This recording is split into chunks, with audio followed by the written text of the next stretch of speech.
awal sampai sekarang dan nanti sampai akhir nanti puncak nanti. Mudah-mudahan rangkaian ibadah kita diterima oleh Allah Subhanahu wa taala. Amin. Ya Allah, ya Rabbal alamin.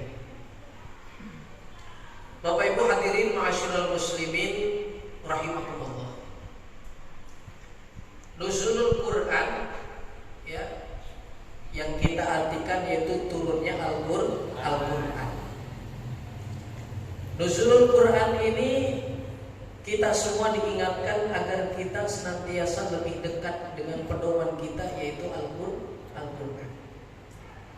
Proses turunnya Al-Quran begitu dahsyat. Proses turunnya Al-Quran begitu hebat.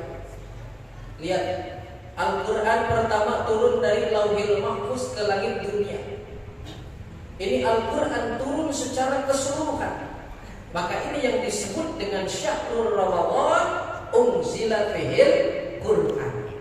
Bulan Ramadan diturunkannya Al-Quran. Jadi kalau dari Lauhil Mahfuz ke langit dunia, ini Al-Quran turun secara keseluruhan. Tetapi Bapak Ibu yang saya hormati, dari langit dunia kepada Nabi Muhammad SAW, ini Al-Quran turun secara berangsur-angsur, sehingga memakan waktu 22 tahun, 2 bulan, 22 hari. Berapa? 22 tahun, 2 bulan, 22 hari. Berarti Al-Quran turun bukan hanya bulan Ramadan. Al-Quran turun dari langit dunia kepada Nabi Muhammad SAW tergantung keadaan yang dihadapi oleh Nabi saat itu. Jadi Al-Quran sebagai jawaban, Al-Quran merespon segala bentuk sejarah-sejarah yang terjadi oleh Nabi. Al-Quran menjadi jawaban merespon segala bentuk peristiwa-peristiwa yang dialami oleh Nabi saat itu. Makanya kita kenal dengan namanya Asbabun Nuzul, sebab-sebab turunnya Al-Quran.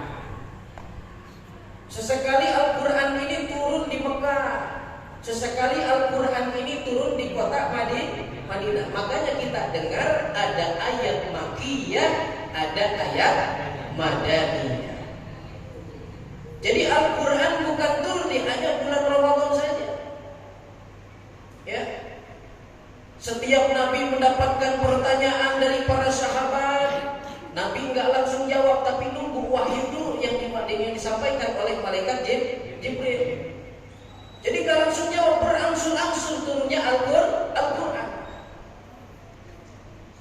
Pada saat itu ketika Nabi ditanya misalkan, ya Rasul, ini makanan halal atau haram ya Rasul?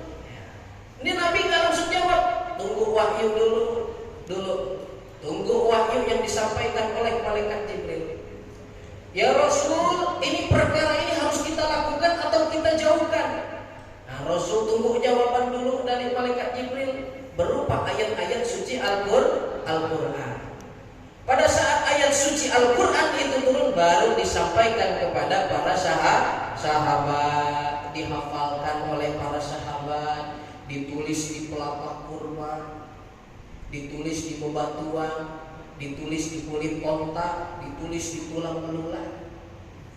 Pada zaman Sayyidina Utsman bin Affan, banyak sekali para penghafal Al-Quran itu gugur di medan perang, sehingga sulit banyak penghafal Al-Quran yang wafat. Maka Sayyidina Utsman bin Affan punya inisiatif agar mengumpulkan ayat-ayat suci Al-Quran yang berserakan di pelapak kurma bebatuan tadi. Pada zaman sahabat namanya Zaid bin Harisah, baru ditulis kembali Al-Quran dan dibukukan menjadi mushaf namanya Mushaf Utsmani. Dan pada saat itu ditentukanlah harkat-harkat Al-Quran, tanda-tanda bacaan Al-Quran. Jadi dulu belum ada harkatnya. Kebayang kali ya? Dulu mah Bapak sekalian, dulu mah belum ada harkatnya, belum ada tanda bacanya. Ini apa? Ini titiknya 2 apa 1? Kalau 1 jadi 2, 2 jadi 3, ini yang 1 kemana? Bingung. Bingung dari titik. Dulu belum ada harkatnya, belum ada tanda bacanya. Nah, pada zaman Zaid bin Harisah baru ditentukan titik titiknya gini, titiknya ini, sehingga sampai kepada kita semua Al-Quran tinggal bacanya doang. Enak gak? Lah enak. Dulu mah belum ada kalimatnya. Kebayang gak? Belum ada titiknya, belum ada tanda bacanya. Sekarang mah kita tinggal bacanya doang. Betul? Nih. Hadirin Bapak Ibu sekalian yang saya hormati, terlepas dari itu semua, yang jelas Al-Quran sudah ada di depan kita. Tinggal bagaimana sikap kita kepada Al-Quran. Karena orang-orang bersikap kepada Al-Quran ini, ada orang yang disebut dengan zolimu li nafsi, zolim kepada dirinya sendiri. Sama Al-Quran gak dekat, sama Al-Quran gak pernah dibaca, sama Al-Quran semakin jauh. Ada yang sikapnya kepada Al-Quran yaitu muktasid, tengah-tengah biasanya, seneng kagak, bahagia kagak, sedih kagak, biasa. Ada yang bagus nomor ketiga, sikap kepada Al-Quran yaitu sami'na wa ata'na. Dia dengar, dia nurut. Apa yang disampaikan Al-Quran dia dengar, kata Al-Quran begini-begini dia nurut. Nah, ini sikap yang bagus. Sami'na wa ata'na. Dengar nurut, dengar nurut. Lalu pertanyaannya, bagaimanakah ciri manusia sami'na wa ata'na kepada Al-Quran? Mana cirinya? Pertama, ciri sami'na wa ata'na kepada Al-Quran pertama adalah dia memiliki mushaf Al-Quran di rumahnya. Kira-kira punya kan? Bisa? Ciri pertama nih, dia punya mushaf Al-Quran di rumah. Karena miris Bapak Ibu sekalian, pernah gitu ya, kali ada, emang pernah di rumahnya kagak ada Al-Quran acan. Ai motor kebeli, ai kulkas kebeli, mesin cuci kebeli, ai Al-Quran kagak ada satu-satu acan. Kagak ada. Ada sih yang mending di rumahnya ada Al-Quran 1 biji, padahal isi rumahnya 17 orang. Itu tuh Al-Quran buat rame-rame. Padahal idealnya 1 orang 1 mushaf Al-Quran. Itu idealnya. Kadang-kadang karena kita Al-Quran ya, Al-Quran dijadikan mas kawin. Ya, seperangkat alat sholat, ada mukenanya, ada sejadahnya, ada Al-Qurannya. Cuma yang jadi permasalahan itu mas kawin berupa Al-Quran dibaca apa kagak, betul? Ya kan? Sampai dia senang, alhamdulillah ini mas kawin dari abang ya. Ini sampai sekarang nih Al-Quran masih utuh. Keren banget, masih bagus, masih wangi. Yang lu kagak baca neng. Kagak lu baca. Makanya salah satu ciri daripada sami'na wa ata'na kepada Al-Quran yang nomor kedua, dia rajin membaca Al-Quran, cirinya. Makanya bulan Ramadan ini Bapak Ibu sekalian, momentum kita semakin dekat kepada Al-Quran, semakin sering membaca Al-Quran supaya terbiasa lidah kita membaca ayat suci Al-Quran. Yang nomor kedua ini, kita gemar membaca ayat Al-Quran. Bahkan Bapak Ibu sekalian yang saya hormati, mengenai membaca Al-Quran ini tentu banyak fadilah-fadilahnya. Ya, banyak fadilah-fadilah membaca ayat Al-Quran. Kata Rasulullah SAW, "Iqra'ul Quran fa innahu ya'ti yaumal qiyamah syafi'an li ashabi." Bacalah Al-Quran, maka Al-Quran itu akan datang pada hari kiamat menjadi penolong bagi sahabatnya. Siapa sahabat Al-Quran? Yaitu orang yang gemar membaca Al-Quran. Bahkan surga rindu, surga resep, surga kangen sama orang-orang yang senantiasa membaca Al-Quran, alil Quran itu. Dalam hadis lain dikatakan, nawiru buyutakum bitilawatil Quran. Terangilah rumah kalian dengan lantunan ayat suci Al-Quran. Minimal dari maghrib dapat, dari maghrib sampai isya, lalu terangi rumah kalian dengan Al-Quran. Jangan diterangin sama TV, terangin sama TV, sama sinetron. Ya, terangi rumah dengan ayat suci Al-Quran. Diterangin sama TV. Bahkan kata Rasulullah, la taj'alu buyutakum maqabira, jangan kau jadikan rumah kalian seperti kuburan. Coba lihat kuburan, gimana rupanya? angker, serem. Kalau masuk nggak betah tuh kalau di kuburan. Jangan jadikan rumah kayak kuburan. Serem, orangnya pada cerewet. Serem loh, kayak ketemu malaikat Israil, serem. Pada ribut mulu. Iya, ribut ngurusin itu TV segala, produk remote dan segala enak lah ya.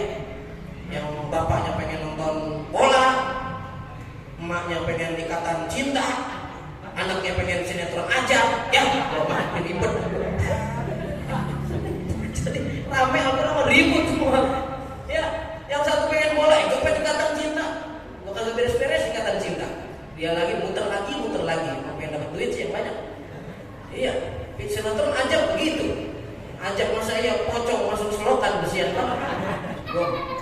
Kalau pocong masuk molang begitu, gua mah ya lu kagak beres dah. Tapi itu terangi rumah kalian, jangan jadikan rumah kalian itu seperti kubur. Artinya pakai rumah kalian itu dengan lantunan ayat suci Al-Quran, dengan ibadah. Kadang-kadang kita memang ya Pak, 2 jam, 3 jam TV yang kuat-kuat beda ya, kuat. Tapi kalau baca Quran 15 menit, 20 menit keleyangan dah matanya. Mau ibadah mau begitu dah. 15 menit 20 menit keleyangan dah. Tapi kalau TV mau jogrok ya, gak kuat. 3 jam 4 jam ya kuat. Apalagi main handphone ya, main handphone berapa jam juga kuat. Apalagi mama muda nih, mama muda yang baru kenal handphone bikin status banyak, sehari 100 biji ada. Gua bingung liatnya. Oh, HP bikin status. Mama udah nih baru kenal handphone. Nah, misalkan update status, tengah malam sunyi sepi home alone. Di rumah sendirian. Sunyi sepi butuh kehangatan. Keren lah. Apalagi Ramadan nih, Ramadan kalau sahur update status sahur yuk titik.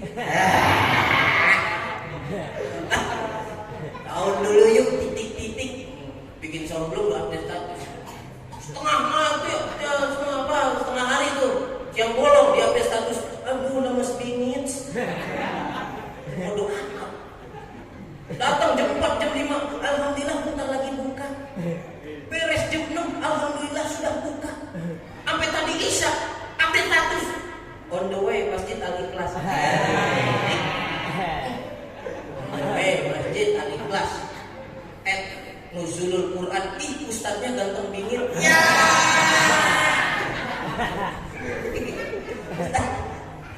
Ya Allah, ya Allah. Ya, kuat kayak gitu. Ini baca Quran 15 menit baru susah banget keliyangan mata. Tapi Bapak Ibu sekalian yang saya hormati, yang dimuliakan oleh Allah Subhanahu wa taala, begitu banyak fadilah-fadilah membaca ayat Al-Qur'an. Sehingga kata Rasulullah sallallahu alaihi wasallam, kau baca 1 huruf aja dalam Al-Qur'an itu 10 kebaikan dari Allah Subhanahu wa taala." Betul? Sering kan kita dengar 1 huruf aja. La aqulu alif lam mim harfun. Aku tidak mengucapkan alif lam mim itu 1 huruf, tapi ada 3 ya. 1 alif, 2 lam, 3 mim. 3 huruf, 3 kali 10 30. Baca alif lam mim aja udah 30 kebaikan. Apalagi kita baca 1 ayat, 2 ayat, 3 ayat, terus 1 juz dan lain sebagainya. Pertanyaannya, kebaikan yang seperti apa yang datang kepada kita? Ini pakai ditanya kebaikan seperti apa. Bang, kita usia kita sampai sekarang ketemu Ramadan yang selanjutnya itu kebaikan bukan? Kebaikan. Apa yang kita minta ya Allah biar ketemu lagi dah sama Ramadan selanjutnya. Betul? Nah itu kebaikan. Sampai sekarang sehat walafiat, panjang umur. Betul? Kebaikan bukan? Kebaikan barangkali dengan kita duduk di sini dengan wasilah beberapa ayat Quran yang kita baca. Betul? Sehat walafiat, panjang umur, rezeki luas, keluarga sakinah mawadah warohmah, punya anak, punya cucu, punya mantu soleh dan solehah, pikiran terang, hati tenang, tidur nyenyak, makan nikmat. Kebaikan bukan? Iya. Duit semakin banyak di bank.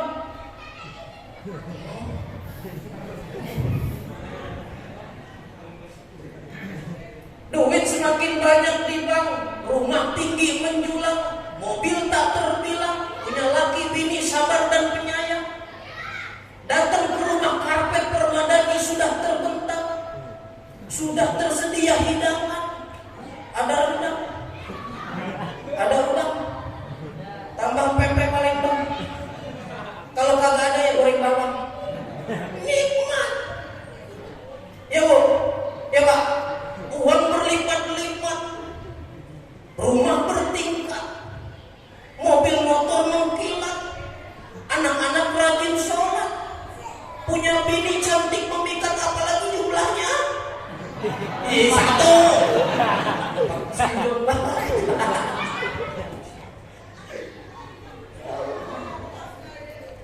Itu kebaikan dari Allah Subhanahu wa Ta'ala. Jadi Bapak Ibu sekalian, orang dengan membaca Al-Quran bisa membuat orang bahagia. Yakin, gak akan susah orang yang talil Quran, tadarus Al-Quran, semakin banyak membaca Al-Quran, insya Allah kagak susah. Karena banyak orang bahagia dengan wasilah membaca Al-Quran.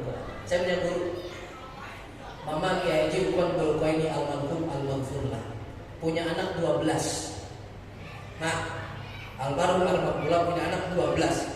Pada jadi semua anaknya, pada jadi kiai semua, pada punya pondok pesantren, cabang di mana-mana, santrinya banyak, yang jadi pengusaha ahli agama.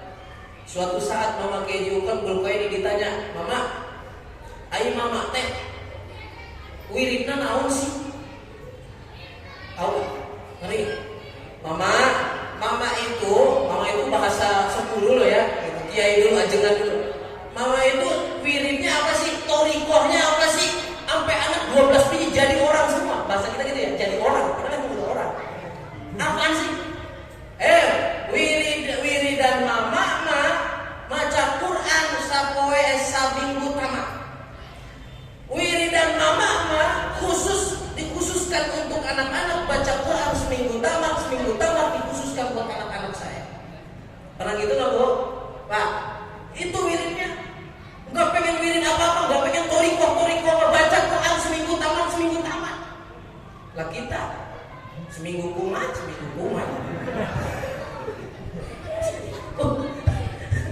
Bukan seminggu tamat, seminggu kumat. Mau 2 hari, 3 hari udah malas. Ya Allah, ya Allah. Makanya dengan ayat Al-Quran, Bapak Ibu saudara kaum muslimin wal muslimat rahimakumullah, kita diajarkan oleh Nabi agar hidupkan kehidupan kita dengan ayat suci Al-Quran. Bayangkan dalam satu keluarga, pada saat maghrib, setelah ba'da maghrib, seorang istri membaca Quran kepada suaminya. Ketika istrinya salah, dibenarkan oleh suaminya, nikmat pada maghrib sampai isya. Kata ayahnya, "Ma, baca coba. Bismillahirrahmanirrahim. Qul a'udzu birabbin nas, malikin nas, ilahin nas, min syarril." Ma, itu bukan min syarril. Mamaku yang cantik, sini. Dengerin sini. Itu bukan min syarril, tapi min syarril. Ada nun mati ketemu sya, hurufnya irfa. Hurufnya ada 15 mamaku. Tasajib dadada sin sod dadanya pakofka. Coba ulangi. Oh, pernah nggak begitu sama si bapak? Pernah nggak? Ya, maghrib sampai isya. Ya. Bahkan kalau ada anak-anak kita nih dari maghrib sampai isya, udah jangan kemana-mana, matiin dah tuh TV. Hidupkan rumah dengan ayat suci Al-Quran. Tuh anak dari maghrib sampai isya udahlah, tuh cukup. Kita bareng-bareng baca Al-Quran. Walau anna ahlal qura amanu wattaqau la fatahna alaihim barakatin minas sama'i wal ardh. Dalam satu kelompok, jangankan satu qaryah kampung, satu keluarga aja iman dan takwa, insyaallah Allah bukakan pintu keberkahan. Dengan pada isya, kalau emang gak ada kegiatan, udahlah cukup jam 8, jam 9 tidur. Ya Bu, jam 8, jam 9 tidur, biar jam 2, jam 3 bisa bangun sholat malam. Itu. Nah, kadang-kadang kita sholat malam ya, bangun malam, ibu-ibu. Misalkan bangun, masuk kamar mandi, angkat rok, balik lagi, tidur lagi. Ya Bu, biasakan ketika pada isya, kalau emang gak ada biar tengah malam juga Pak bangun cakep keluarga. Ya. Yang nomor berapa? Nomor 3. Sami'na wa ata'na kepada Al-Quran. Cirinya adalah orang tersebut mau memahami Al-Quran. Ini memang agak susah. Ciri kita dekat sama Al-Quran, kita pengen memahami makna Al-Quran. Tapi Bapak Ibu jangan takut. Al-Quran mah walaupun kita baca nggak paham maknanya, tetap menjadi nilai ibadah, tetap mendapatkan pahala. Beda sama baca Quran, beda sama baca buku yang lainnya. Kalau Al-Quran mah walaupun tidak paham, tetap menjadi nilai ibadah. Jadi jangan sekali-kali bilang Al-Quran kita baca nggak ngerti, nggak paham. Jangan, tetap kita baca karena mengandung nilai ibadah. Apalagi bacanya cakep, apalagi bacanya bagus, tajwidnya cakep. Alladzi yaqra'ul Qur'an wa huwa mahirun lahu ma'a syafaratil kirabil bararah.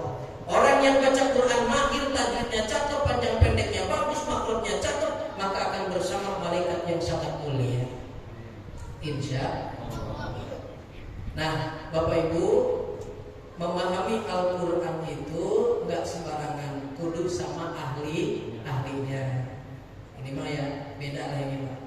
Jadi jangan mentang-mentang punya Al-Quran terjemahan, ya kita kalau nggak sama gurunya bakal salah kaprah, betul?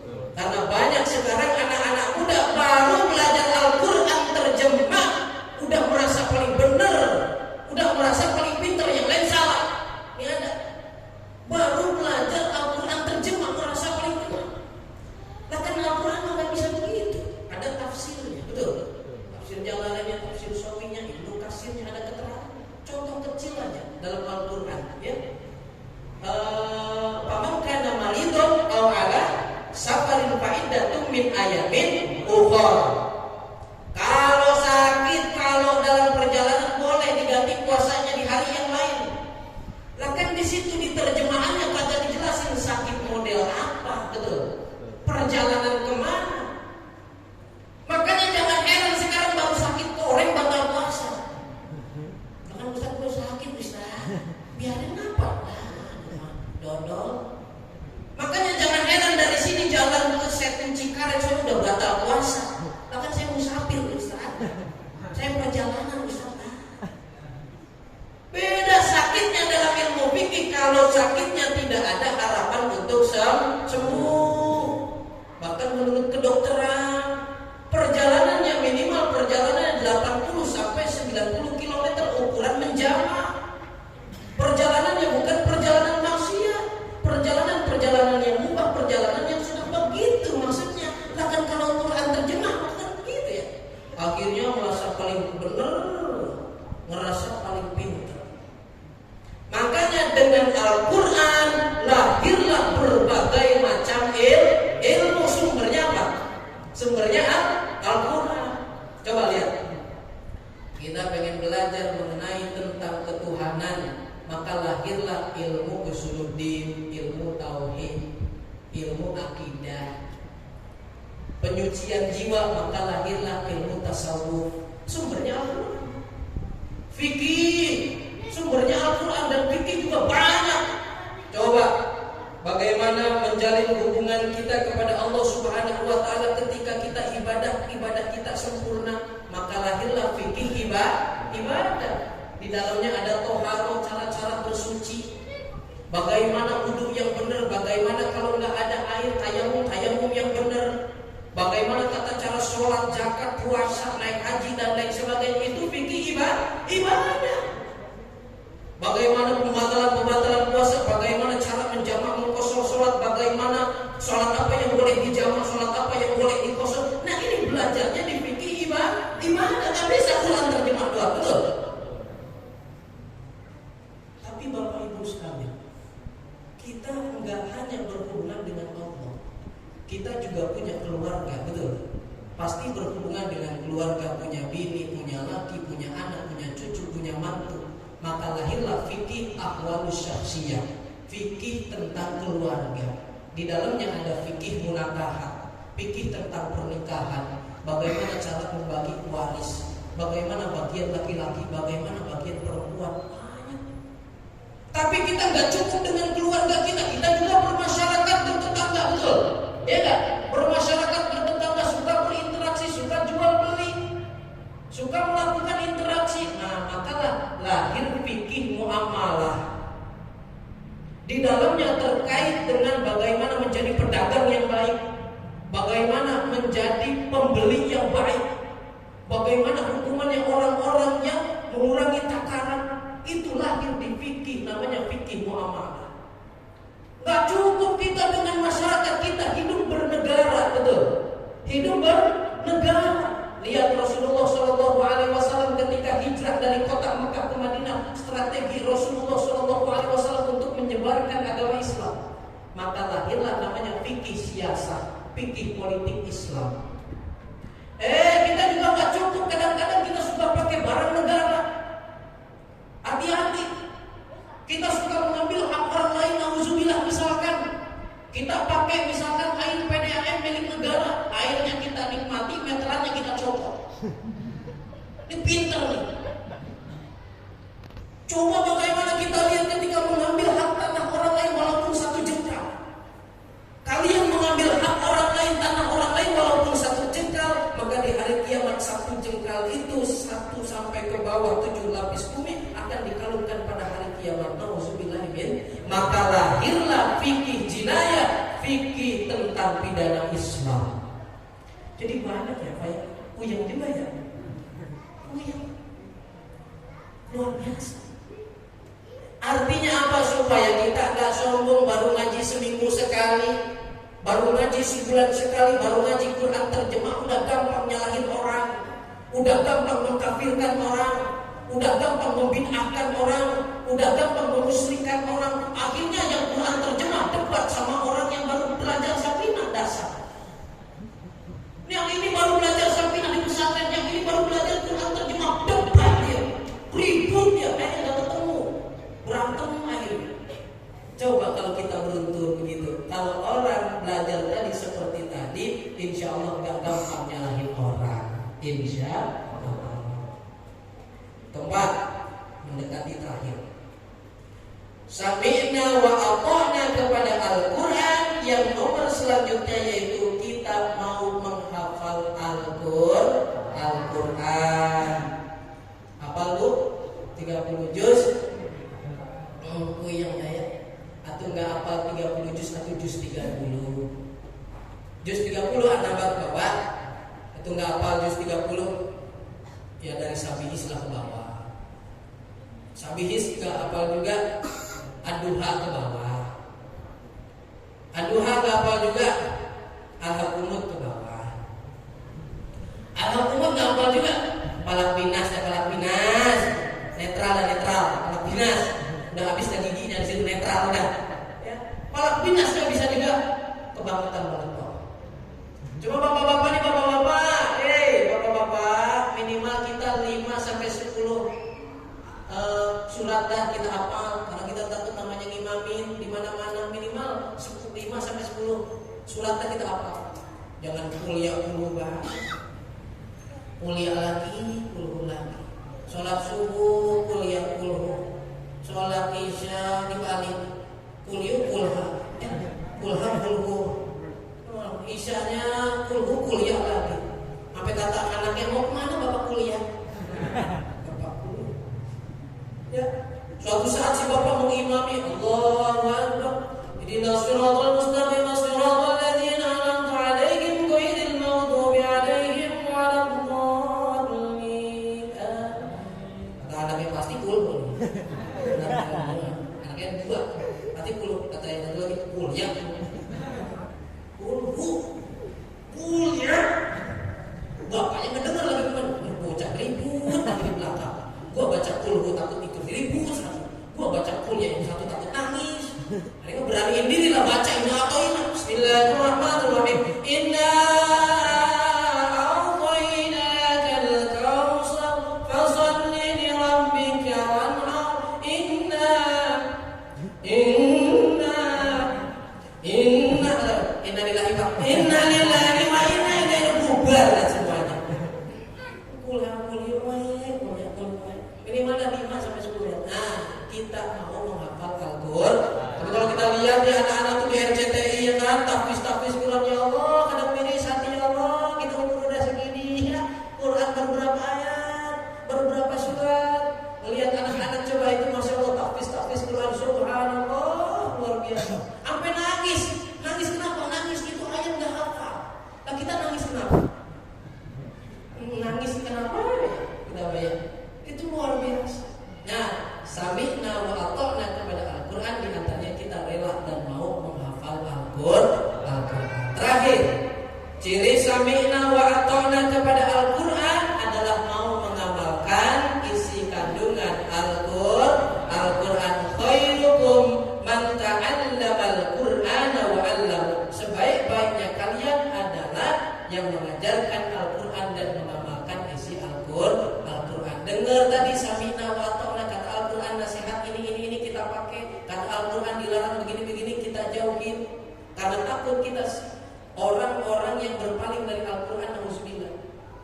Kata Allah Subhanahu wa taala dalam Al-Quran surah Thaha ayat 124, Bismillahirrahmanirrahim. Wa man a'rada 'an dzikri fa inna lahu ma'isyatan dhanka wa nahsyuru lahu yaumal qiyamati a'ma.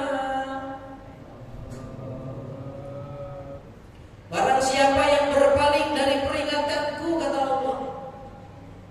Peringatan itu apa maksudnya? Al-Quran. Orang yang berpaling dari Al-Quran, pura-pura gak dengar, pura-pura gak lihat.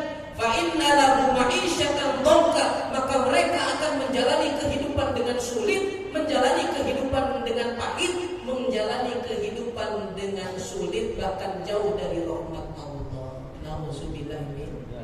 Wa nahsyuru lahu yaumal qiyamati a'ma, dan akan dikumpulkan di hari kiamat dalam keadaan buta. Ditanya kenapa ya Allah saya buta, padahal di dunia kan saya melihat ya Allah, kok di hari kiamat saya buta? Dijawab sama Allah. Nah inilah balasannya. Punya mata dikasih nikmat sama Allah gak mau baca Quran, punya telinga dikasih nikmat sama Allah pura-pura gak dengar peringatan Al-Quran, maka nauzubillah menjalani kehidupan dengan sempit dan jauh dari rahmat Allah. Nauzubillah min. Ya, mudah-mudahan kita semua yang hadir di sini kita jadikan Al-Quran sebagai imam kita. Kalau kita jadikan Al-Quran sebagai imam kita, Al-Quran yang akan menuntun kita sampai surganya Allah. Tadi ingat, nggak ada orang yang berangsang, orang yang sering baca Quran. Nggak ada. Yakini dalam hati, nggak ada yang susah nantinya kalau kita dawam atau talil Quran, sering-sering tadarus Al-Quran. Ya, itu aja ya, Pak.